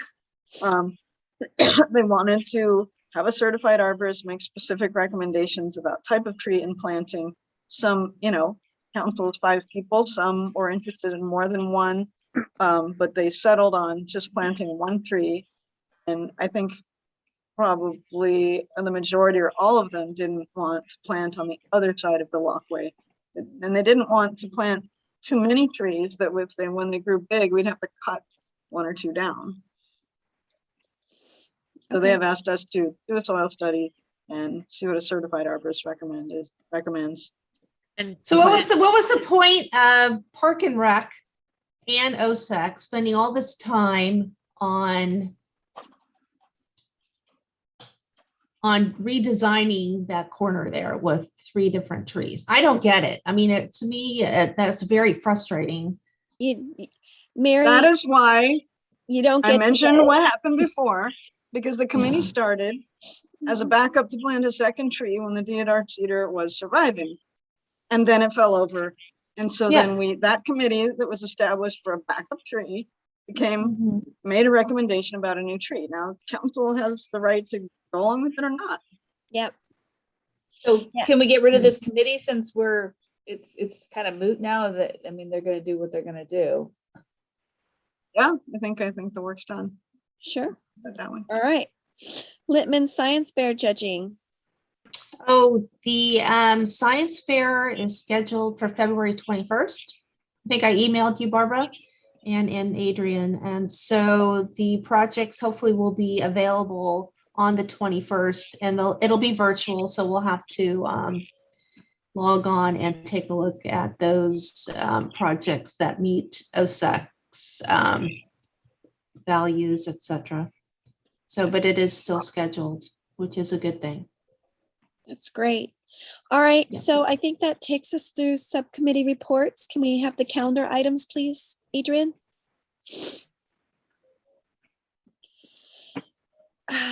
Let's see, where are we? What month is We this? are at the very top of a new year with a lot of items in italics because they were just penciled in here effectively. That's pencil. And so I'm not sure if it's looking like outdoor lighting standards are going to be back next time or not.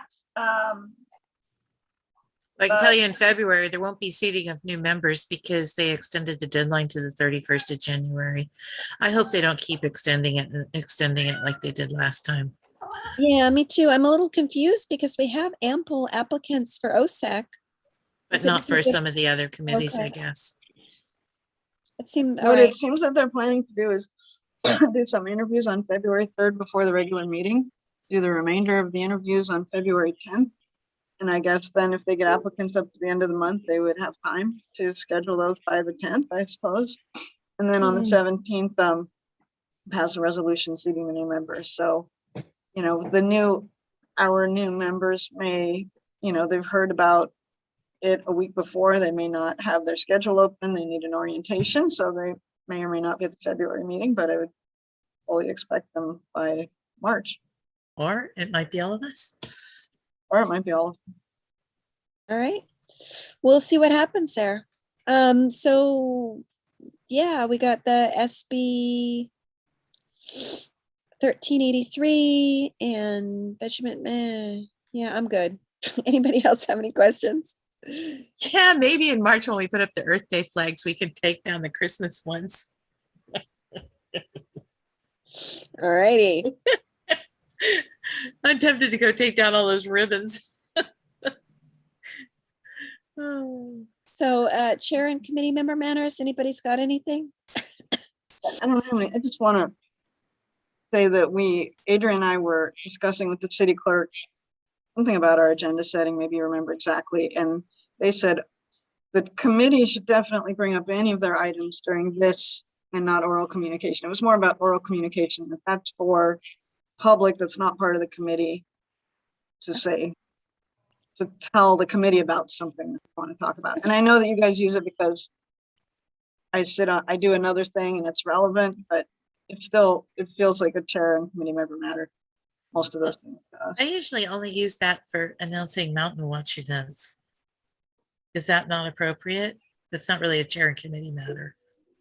But you are a committee member, not a member of the public. That's the distinction that they. So if I make a public announcement about an upcoming event like the plant sale or the pancake breakfast, I should not do it in this forum? You Okay. can do it, but you should do it under chair and committee member matters, not under oral communication. Okay, so here's a thought, and I'm sure I'm betting it there's a reason that it's not done this way. But could we move chair and committee member matters up? Because I feel like when we want to make an announcement for the public's benefit, the public shouldn't have to hang on to the very end of the meeting. That's kind of tiresome sometimes. Yeah. I agree. I mean, I know Can that it's be moved typically up? done at the end, but can we move it up?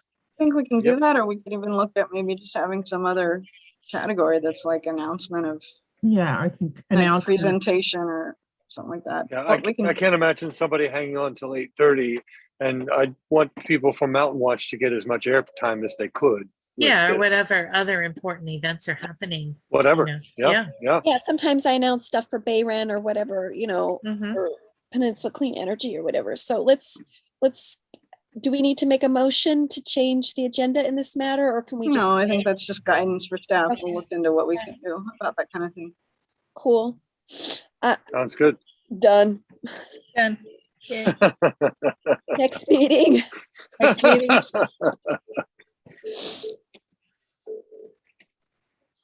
February 23rd. See you lobsters there. Wow, I make a motion, we adjourn. Yeah. Okay. That's fine, Adrian. I'm seconding. It's me. All in favor? Aye. All in Aye. favor? Say goodnight. Good night, everyone. Thank you, everybody. Thank you. Thank you. Right. Take care.